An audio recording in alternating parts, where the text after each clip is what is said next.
اللهم صل على سيدنا ومولانا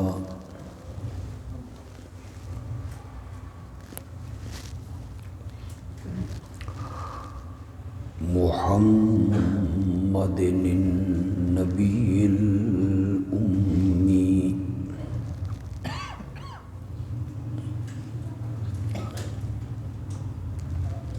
وعلى آله وأصحابه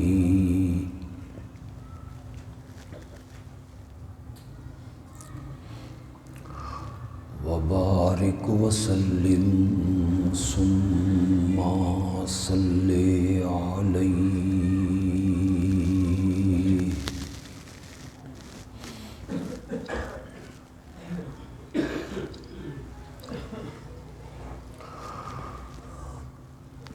جامعہ اسلامیہ تعلیم القرآن کا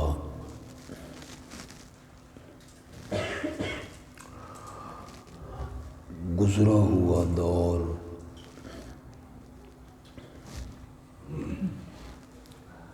ایسا خوبصورت دور رہا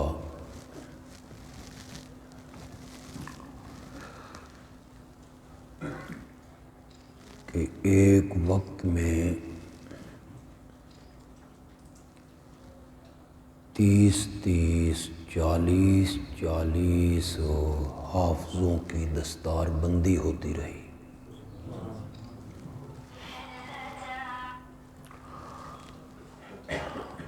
اللہ اس جامعہ کے بانی کی مغفرت فرمائے، کوتاہیوں سے اللہ درگزر کرے، جنت میں اللہ اعلی مقام عطا فرمائے.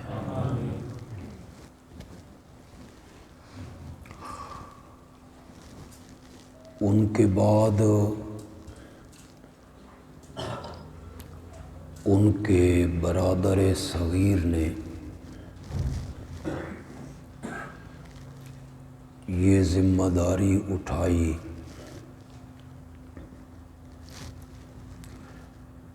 ہمارے مخدوم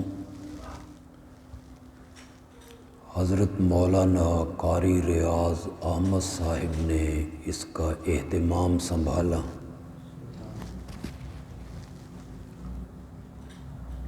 نگرانی فرمائی تو آج بڑی مدت کے بعد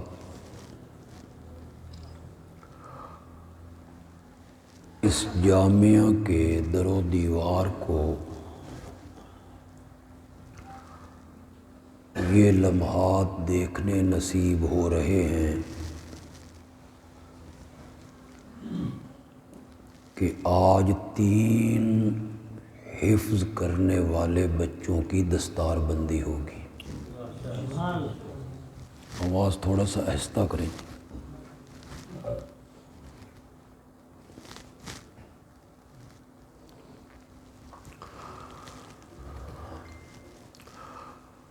جن بچوں کی دستار بندی ہونی ہے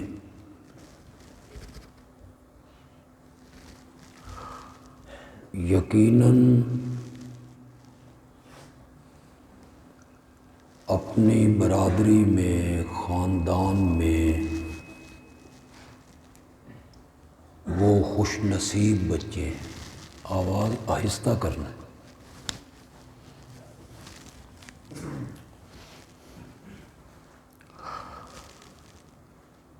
ان بچوں کے چچا زاد، ماموں زاد، پھوپھی زاد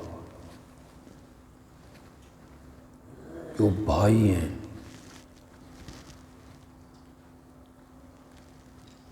وہ ان بچوں کے مقام و مرتبہ کو پہنچ نہیں سکتے.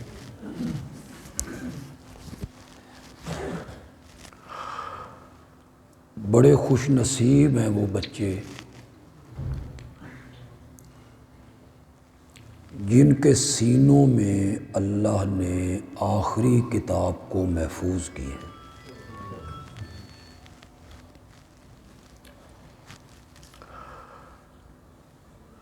ان بچوں کے جو والدین ہیں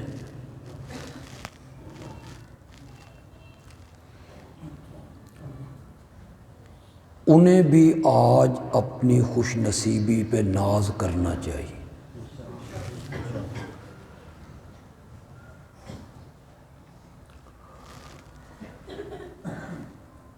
ایک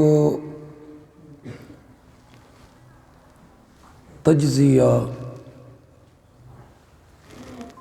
میں پیش کرتا ہوں، آواز آہستہ کر دیں یار، آہستہ کر دیں آواز۔ ایک تجزیہ میں پیش کرتا ہوں،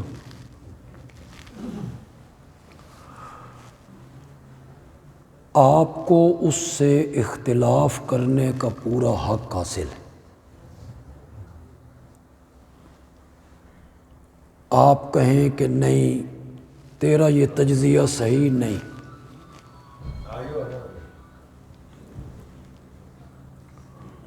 اور اگر میرا تجزیہ صحیح ہو تو آپ زبان سے کچھ نہ بولیں تو سر ضرور ہلائیں۔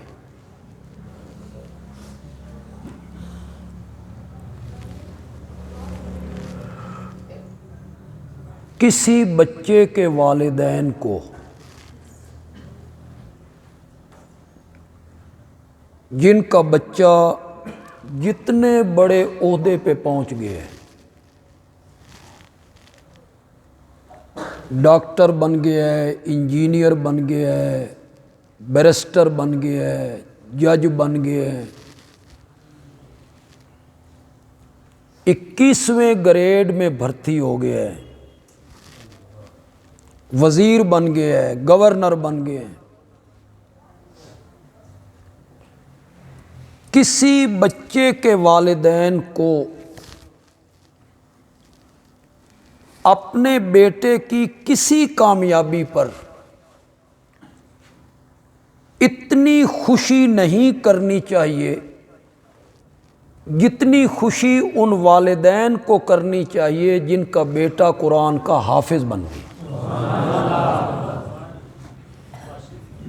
انہیں اپنی قسمت پہ ناز کرنا چاہیے۔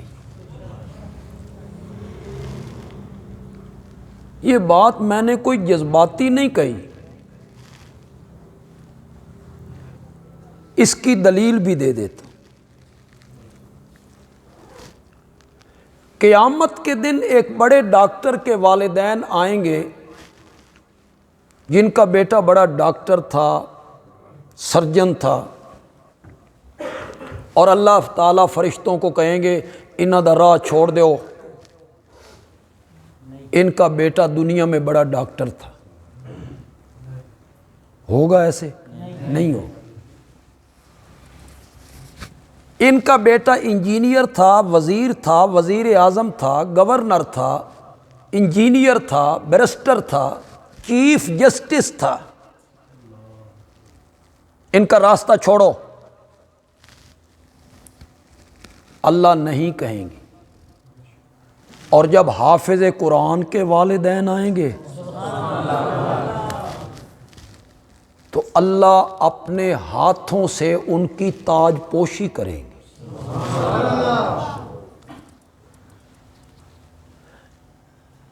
مجھے یہ تو پتہ نہیں ہے کہ آج ان بچوں کی دستار ہوگی، پگڑی کوئی خریدی گئی، زیادہ سے زیادہ 500 روپے کی ہوگی، 600 روپے کی ہوگی۔ دستار حضرت شیخ الحدیث کر دیں گے، میں کر دوں گا، چند لوگ اس منظر کو دیکھیں گے، یہ بھی بڑی عزت افزائی ہے۔ لیکن حافظ قرآن کے والدین کی تاج پوشی جو اللہ نے کرنی ہے، وہ تاج عام تاج نہیں ہے، وہ سونے اور چاندی کے بنے ہوئے تاج ہیں۔ ان میں لگنے والے جو ہیرے ہیں، موتی، ان میں سے ایک ہیرا اس کی اتنی چمک ہوگی جتنی سورج کی۔ ہارے میری گل پوری نہیں ہوئی، تسی سبحان اللہ آکھ چھڈے، بات پوری ہونے دیں پھر سبحان اللہ کہیں۔ اگلی بات بڑی دلچسپ ہے۔ ہر موتی کی چمک اتنی ہوگی جتنی چمک سورج کی ہے جب سورج تیری چھت کے اندر آ جائے۔ آج کروڑوں میل دور ہے تو کتنی چمک ہے، اور 12 فٹ کے فاصلے پہ آ جائے تو اس کی چمک کے کیا کہنے۔ حافظ قرآن کے والدین کی تاج پوشی ہو رہی، تاج پوشی بھی اللہ خود کر رہے ہیں۔ دیکھنے والے کو چند 100 لوگ نہیں ہیں، ساری کائنات ہے، وہ رش کر رہے ہیں۔ یہ کون ہیں جن کی اتنی عزت ہو رہی ہے، ان کی تاج پوشی ہو رہی ہے؟ یہ کوئی بڑے علماء میں سے ہیں، شہداء میں سے ہیں، اتقیاء میں سے ہیں، صلحاء میں سے ہیں۔ کون ہے یہ؟ آواز آئے گی، یہ وہ خوش نصیب والدین ہیں جن کے بچے نے دنیا میں قرآن کی نعمت کو اپنے سینے میں محفوظ کیا۔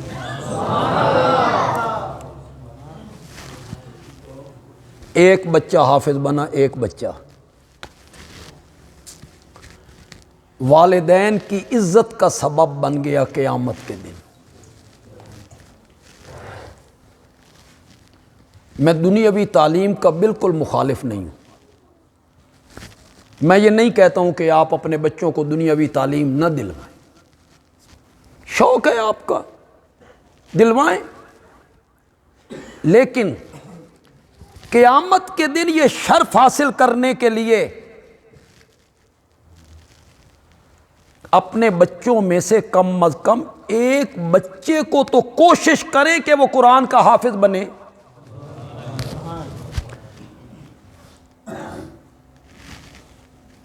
یہ جو کچھ بچے بڑے ذہین ہوتے ہیں، کالجوں میں یونیورسٹیوں میں ٹاپ کرتے ہیں، میٹرک میں، ایف اے میں، بی اے میں، ایم اے میں، بڑے ذہین بچے ہوتے ہیں۔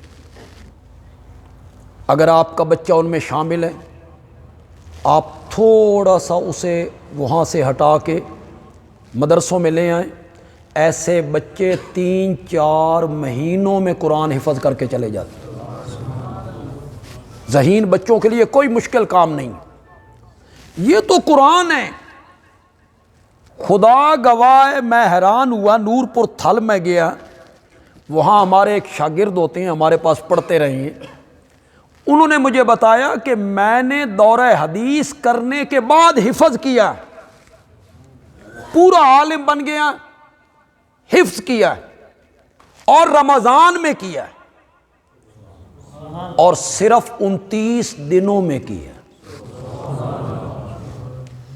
دن میں وہ سپارہ سوا سپارہ یاد کرتا تھا، رات کو میں سنا دیتا تھا، اور ساری منزل میں صرف ایک غلطی آئی۔ ذہین بندوں کے لیے کیا مشکل۔ میں اپنے علاقے میں، ہمارا ایک پنڈ ہے بھابڑا، سرگودا کے بالکل سرحد پہ، وہاں میں سن کے حیران ہو گیا کہ وہاں کی ایک بچی نے مہینے میں قرآن حفظ کیا، ایک لڑکی نے ایک مہینے میں قرآن حفظ کیا۔ تو آپ اپنے ایک بچے کو اس طرف لائیں، ساتھ دنیاوی تعلیم بھی آپ دلوائیں، آپ کا شوق ہے، شوق یہی ہوتا ہے نا کہ دنیا بنے ہمارے بیٹے کی، دنیاوی امور میں ترقی کرے، اس کے پاس کار ہونی چاہیے، نوکر چاکر ہونے چاہیے، یہ 17ویں 18ویں گریڈ کا آفیسر، یہی شوق ہے نا، یہ شوق پالیں۔ وہ آپ کا بیٹا اگر 21ویں گریڈ میں چلا گیا، 20ویں گریڈ میں چلا گیا، 19ویں گریڈ میں چلا گیا، دنیاوی تعلیم میں ترقی کرتا چلا گیا. والد اور والدہ کو سوچنا چاہیے تمہیں کیا ملا, تجھے کیا ملا ہے. 17ویں گریڈ کے ایک آفیسر کو, 17ویں گریڈ کا آفیسر تھا جور آباد میں, خدا گواہ ہے اس کی ماں کو میں نے بھیک مانگتے ہوئے دیکھا, اور اس کی ماں نے مجھے بتایا یہ یتیم ہو گیا تھا, میں نے لوگوں کے برتن مانجے, میں نے اس کو تعلیم دلوائی, آج یہ آفیسر بن گیا ہے. میں چونکہ جٹنی جی عورت ہاں, دیہاتی, اب اسے مجھے ماں کہتے ہوئے شرم آتی, دھکے دے کے ماں کو گھر سے باہر نکال دی. دنیا ہی تو نہیں ہوتی سب کچھ, یا سب کچھ آپ نے دنیا ہی دنیا سمجھ لیا ہے, مال دولت کوٹھیاں کاریں, یہی زندگی ہے, اسی کے لیے محنت کر رہے ہو, اسی کے لیے کوشش کر رہے ہو, مال ہو دولت ہو. کسی شاعر نے کہا تھا زندگی ایک دن ہو یا 100 سال گزر جاتی ہے, زندگی ایک دن ہو یا 100 سال گزر جاتی ہے. گدڑی کاندھے پہ ہو یا شال گزر جاتی. شال سمجھ دو تسی, وہ قیمتی چادر, قیمتی چادر 10-10 ہزار کی, 20-20 ہزار کی, 40-40 ہزار کی. اور گدڑی کیا ہوتی ہے, وہ فقیر کی. گدڑی کاندھے پہ ہو یا شال گزر جاتی ہے. گر امیروں کی با اقبال گزر جاتی ہے, غریبوں کی بھی بہرحال گزر جاتی. روکھی سوکھی کھا کے گزار لو, مرغن غذائیں کھا کے گزار لو, کاروں میں سفر کر کے گزار لو, پیدل دھکے کھا کے گزار لو. اس زندگی نے گزرنا ہی گزرنا ہے. یہ حقیقی زندگی نہیں ہے, نہیں ہے. حقیقی زندگی مرنے کے بعد شروع ہوگی, وہ ہے حقیقی زندگی. اس کی طرف توجہ کیجئے. دنیا بنانے میں لگے ہوئے ہو, دنیا سنوارنے میں لگے ہوئے ہو. حقیقی زندگی یہ نہیں ہے. حقیقی زندگی وہی ہے جو مرنے کے بعد. ایک ڈاکٹر صاحب مجھے کہنے لگے کہ مولانا بندے دی اصل زندگی 20 سال ہے. کتنے؟ 20. میں کہا ڈاکٹر صاحب عقل نو ہاتھ مارو, زندگی 20 سال ہے.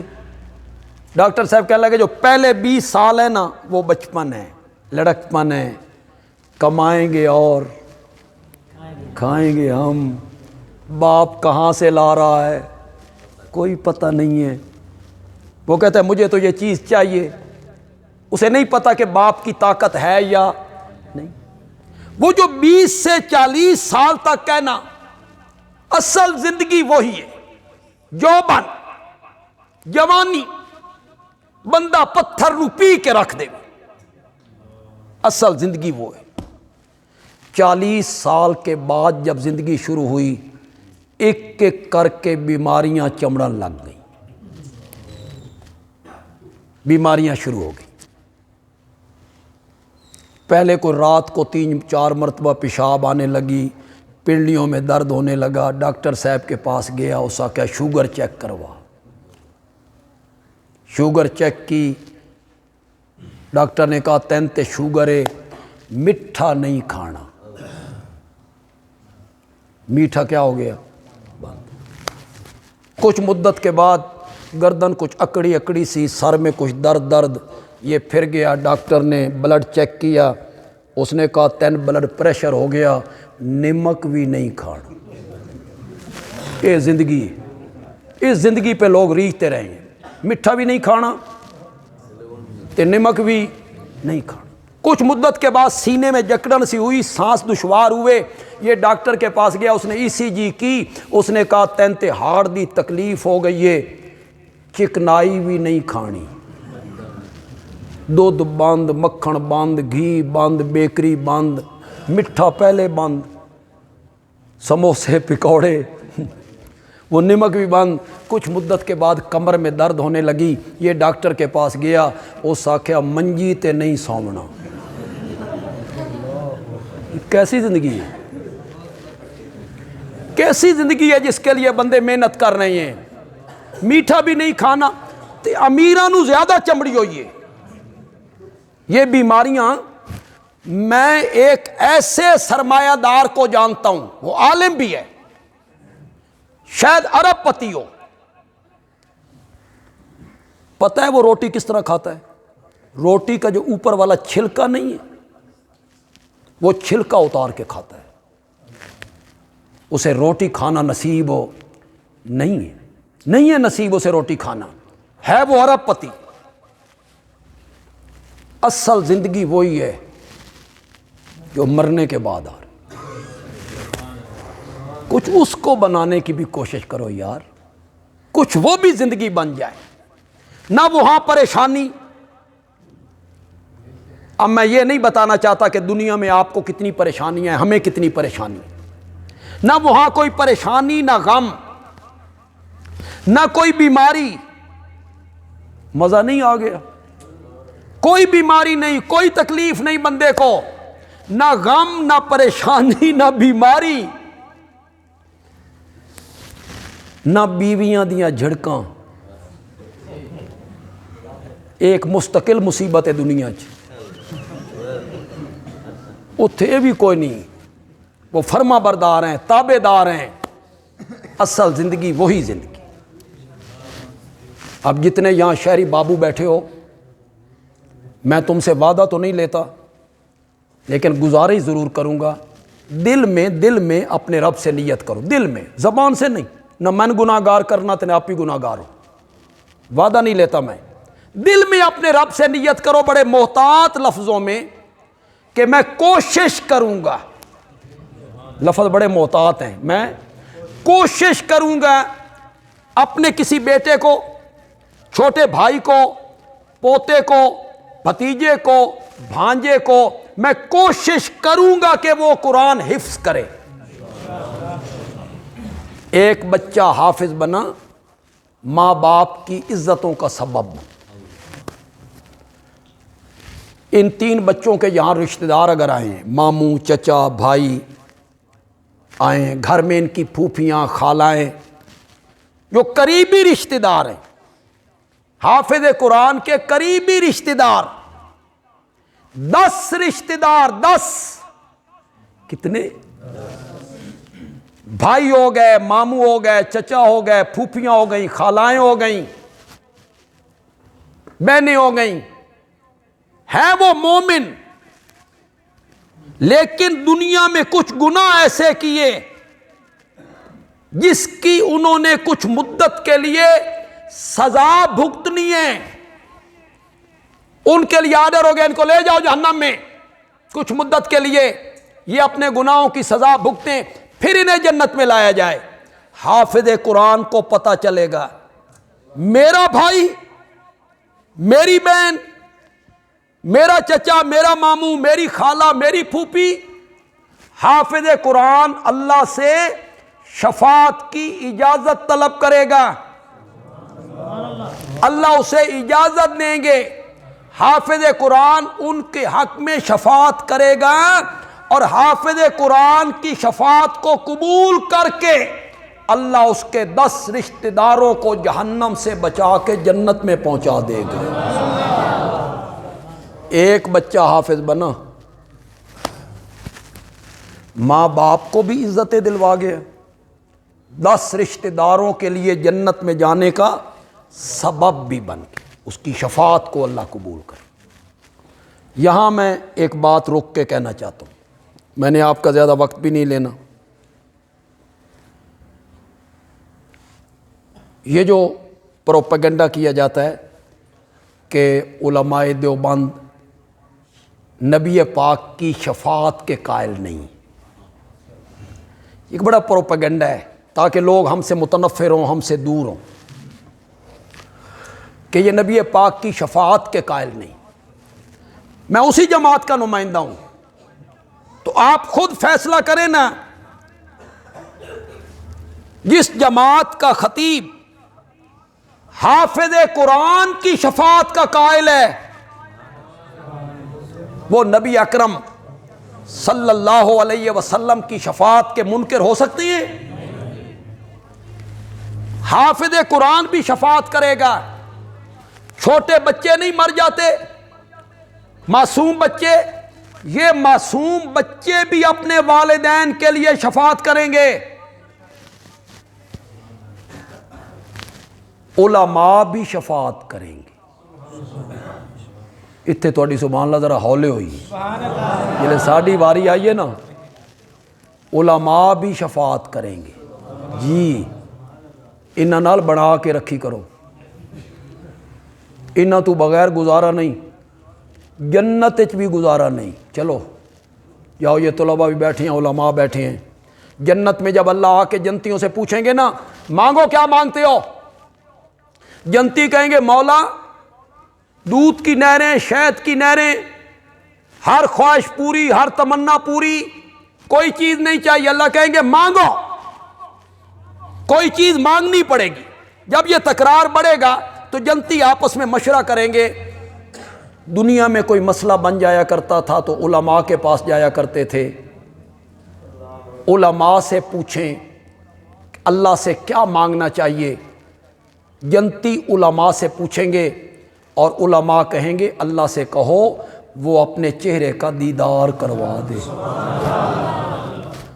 تو وہاں بھی علماء کی ضرورت ہے. علماء نے بھی شفاعت کرنی ہے، چھوٹے بچوں نے بھی شفاعت کرنی ہے، حافظوں نے بھی شفاعت کرنی ہے، انبیاء نے بھی شفاعت کرنی ہے، اور سب سے بڑی شفاعت آمنہ کے لال نے کرنی ہے صلی اللہ علیہ وسلم. کوئی دوسرے طبقے سے متاثر میرا بھائی، میرا دوست یہاں آیا بیٹھا ہے، کوئی ضد نہیں، کوئی اناد نہیں، کوئی ہٹ درمی نہیں، کوئی زچ نہیں کرنا، ہٹ نہیں کرنا. سنو، قیامت کے دن میرے پیارے پیغمبر نے ایک شفاعت نہیں کرنی، میرے نبی نے 2 شفاعتیں کرنی ہیں. کتنی؟ 2. شفاعت صغری اور پھر میرے نبی نے کرنی ہے شفاعت کبریٰ. ایک بڑی سفارش، ایک چھوٹی شفاعت. یہ جو بڑی شفاعت ہے شفاعت کبریٰ، یہ کس کے لیے ہوگی؟ ساری خلقت کے لیے، صرف اپنی امت کے لیے نہیں. اس میں پہلی امتیں، اس میں کافر بھی، یہودی بھی، عیسائی بھی، ہندو بھی، سکھ بھی، مرزائی بھی، اس میں میرے نبی کو گالیاں نکالنے والے بھی، میرے نبی کے خاکے بنانے والے بھی.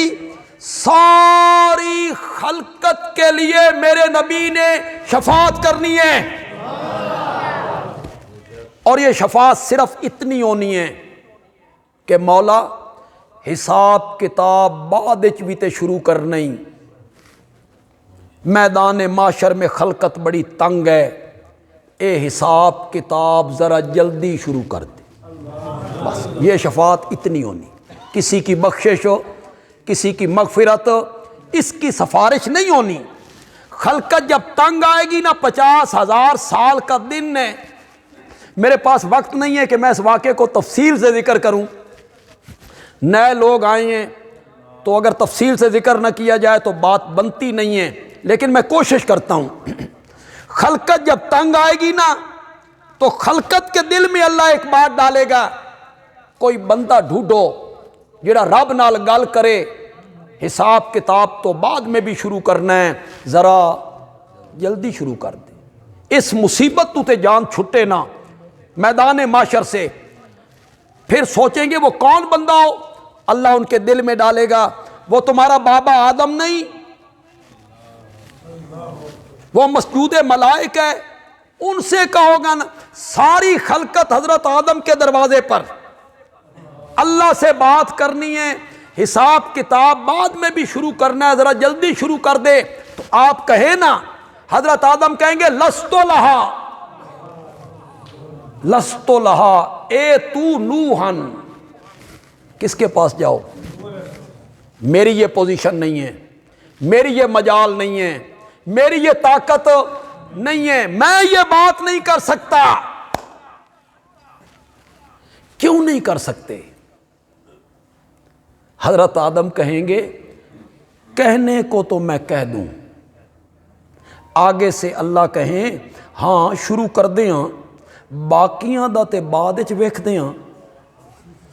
ذرا تساں دسو نا، میں جو تہن آکھیا آئی بے اس درخت دے نیڑے، میرے منع کرنے کے باوجود آپ کیوں گئے؟ نہ بھائی نہ، اے تو نوحن، کس کے پاس جاؤ؟ خلقت حضرت نوح کے دروازے پر یہی گفتگو کی، حضرت نوح نے کہا لست لہا اے تو ابراہیم، میری یہ پوزیشن نہیں۔ آپ یہ بات اللہ سے نہیں کر سکتے؟ کیوں؟ فرمایا کہنے کو تو میں کہہ دوں۔ جواب میں اللہ کہیں ہاں شروع کرتے ہیں، باقیوں کا تو بعد میں دیکھتے ہیں، پہلے آپ بتائیں نا، میں نے جو آپ سے کہا تھا کہ مشرک بیٹے کے حق میں زبان نہیں کھولنی، میرے منع کرنے کے باوجود آپ نے زبان کیوں کھولی؟ لست لہا اے تو ابراہیم۔ جتنے لوگ یہاں بیٹھے ہو، ہر قسم کی ضد دل سے نکال کے مجھے جواب دو، یہ جو حضرت آدم نے شفاعت کرنی تھی، حضرت نوح نے شفاعت کرنی تھی، بخشوانا تھا؟ بخشوانا تھا؟ کیا کہنا تھا؟ حساب کتاب بعد وچ بھی شروع کرنا، ذرا پہلے شروع کر دے۔ اتنی بات کہنے کی بھی جرت نہیں ہے۔ دربار کس کا ہے؟ اللہ اکبر۔ قصے کہانیاں چھوڑو، اگلے دن میں فیس بک پہ ایک مولانا کی تقریر سن رہا تھا، وہ مولانا ذرا چل پھر کے تقریر کرتے ہیں، میک ہاتھ میں پکڑ لیتے ہیں، کبھی ادھر دوڑتے ہیں، کبھی ادھر دوڑتے ہیں، کبھی کھڑے ہو جاتے ہیں، کبھی بیٹھ جاتے ہیں، کبھی لیٹ جانے میں۔ وہ مولانا کہہ رہے تھے اے جڑے بزرگ نے نا ساڈے، انہاں جہنم وچ وڑ جانا، انا للہ، بزرگاں کتنے وڑ جانا؟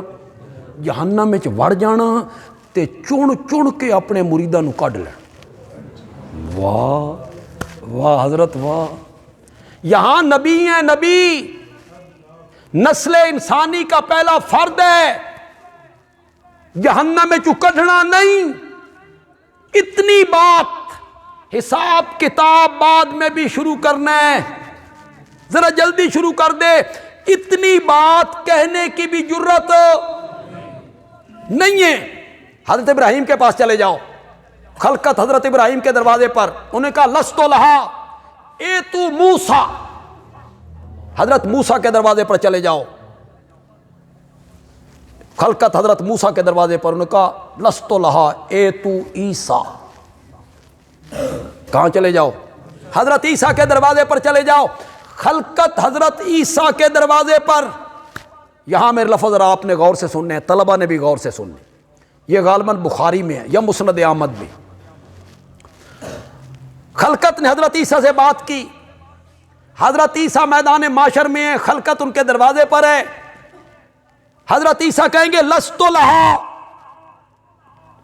لہا اے تو محمدن وہو خاتم النبیین،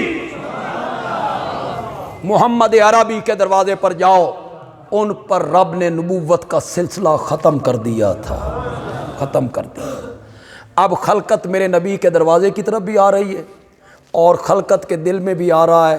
حضرت آدم کے پاس گئے تو انہوں نے کہا حضرت نوح کے پاس چلے جاؤ، ان کے پاس گئے تو انہوں نے کہا حضرت ابراہیم کے پاس چلے جاؤ، ان کے پاس گئے تو انہوں نے کہا موسیٰ کے پاس چلے جاؤ، ان کے پاس گئے تو انہوں نے کہا عیسیٰ کے پاس چلے جاؤ، انہوں نے کہا آمنہ کے لال کے پاس چلے جاؤ، تے جس کول ہن ٹریا نا اس تو پیچھے ہے بھی کوئی نہیں، اس تو پیچھے ہے بھی کوئی نہیں۔ تو ساری خلقت میرے نبی کے دروازے پہ آ کے گزارش کرتی ہے، اللہ سے بات کرنی ہے، حساب کتاب ذرا جلدی شروع کر دے۔ تو خلقت کہتی ہے انت رسول اللہ و خاتم النبیین۔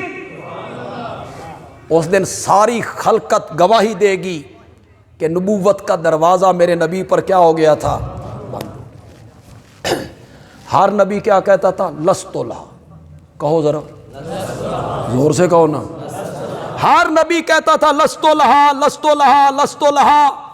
اور جب خلقت میرے نبی کے دروازے پہ آئی, گزارش کی, میرے نبی نے کہا آنا لہا آنا لہا. یہ تو منصب میرا تھا, یہ تو پوزیشن میری تھی, تسی کتے پھر دے رہے ہو. پھر میرے نبی مقام محمود پہ آئیں گے, اللہ کے عرش کے پائے کو پکڑ لیں گے, پھر سر سجدے میں رکھ دیں گے. حدیث کی تمام کتابوں نے اس کو نقل کیا ہے, قرآن نے بھی اس کو نقل کیا.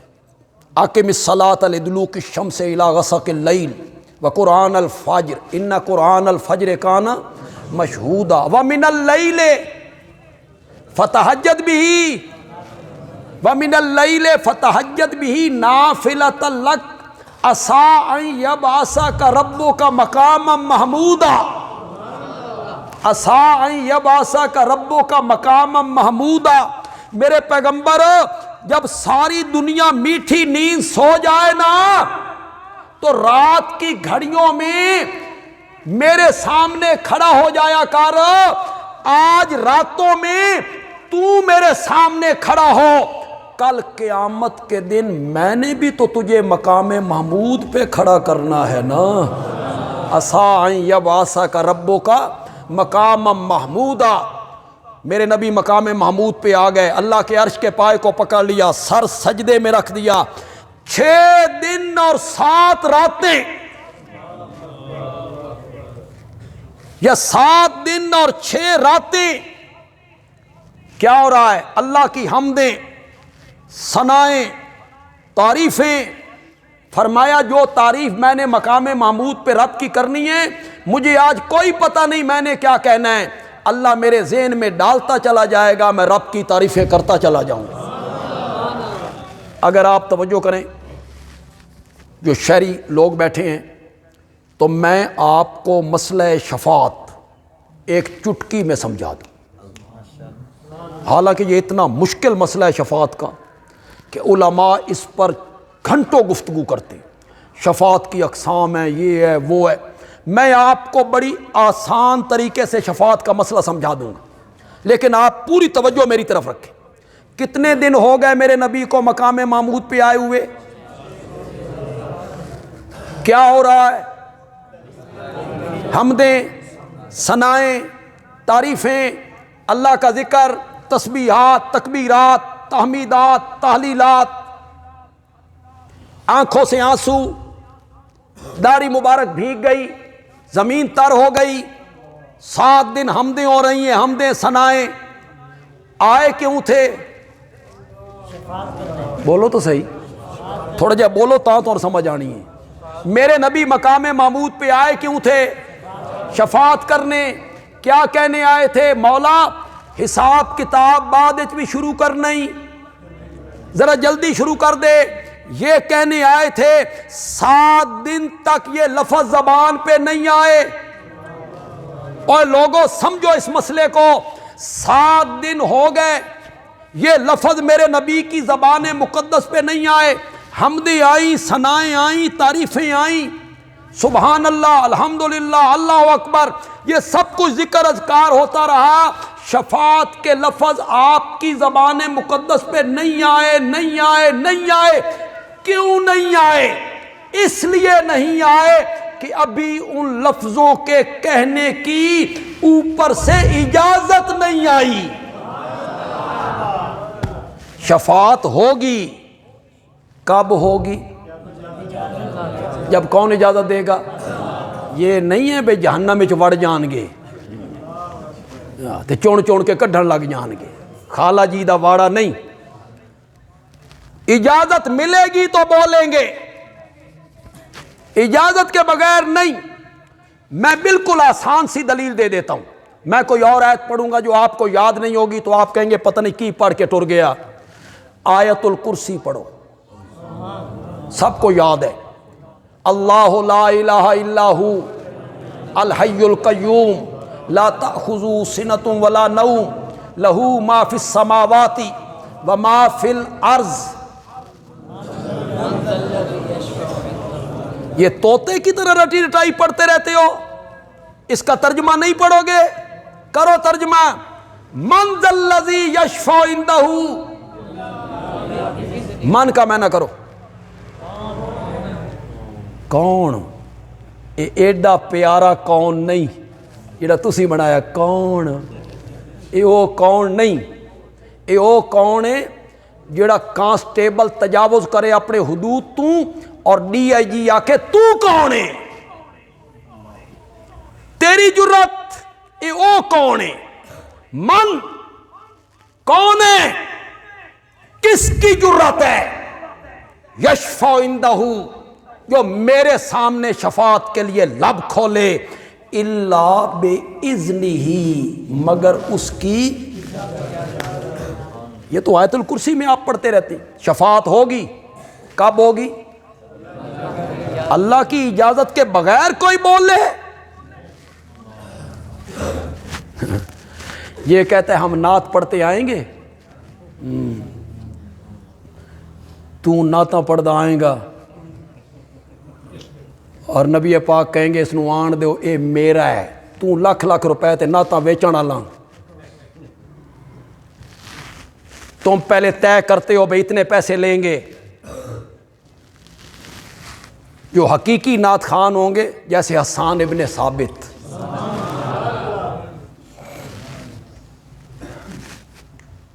7 دن ہو گئے، 7 دن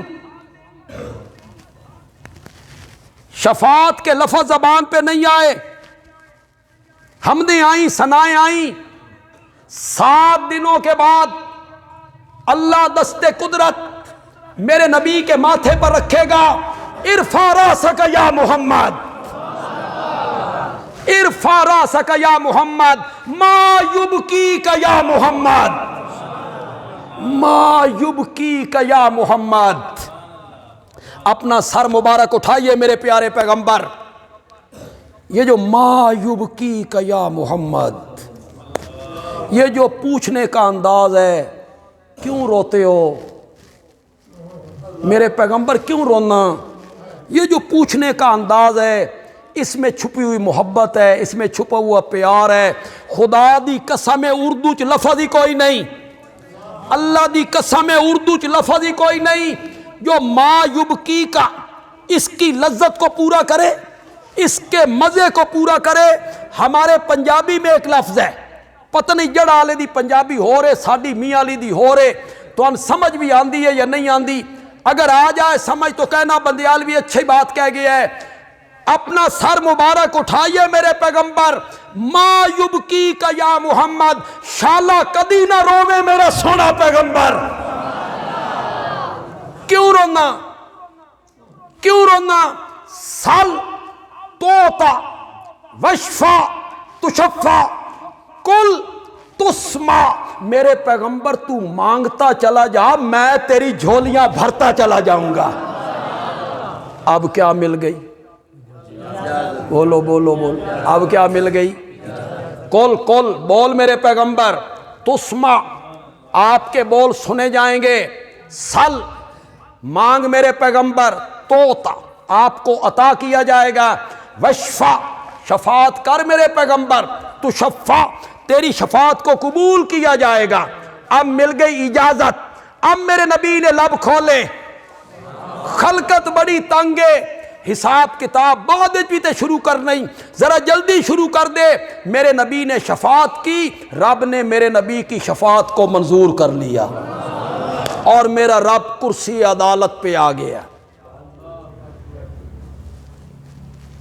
اس دن ساری دنیا پر واضح ہو جائے گا، بڑا جملہ بول رہا ہوں، طلبہ بھی اس پر غور کریں، اس دن ساری دنیا پہ واضح ہو جائے گا، اگر کوئی محسن انسانیت ہے تو وہ آمنہ کا لال ہی ہے۔ پوری انسانیت پہ میرے نبی نے احسان کرنا ہے قیامت کے دن، اپنوں پر بھی، پرایوں پر بھی، دوستوں پر بھی، دشمنوں پر بھی، اور اس کا نتیجہ یہ نکلنا ہے کہ جب خلقت کو پتہ چلنا ہے کہ آمنہ دے لال دی گل منی گئی، تو حضرت آدم سے لے کر قیامت کے آخر تک آنے والا جو فرد ہے، یہ ساری کائنات میدان معاشر میں میرے نبی کے نام کے گیت گانے لگ جائے گی، ہر طرف سے آواز آئے گی، واہ محمد واہ، تیرا جواب ہی کوئی نہیں، واہ محمد واہ، تیری مثال ہی کوئی۔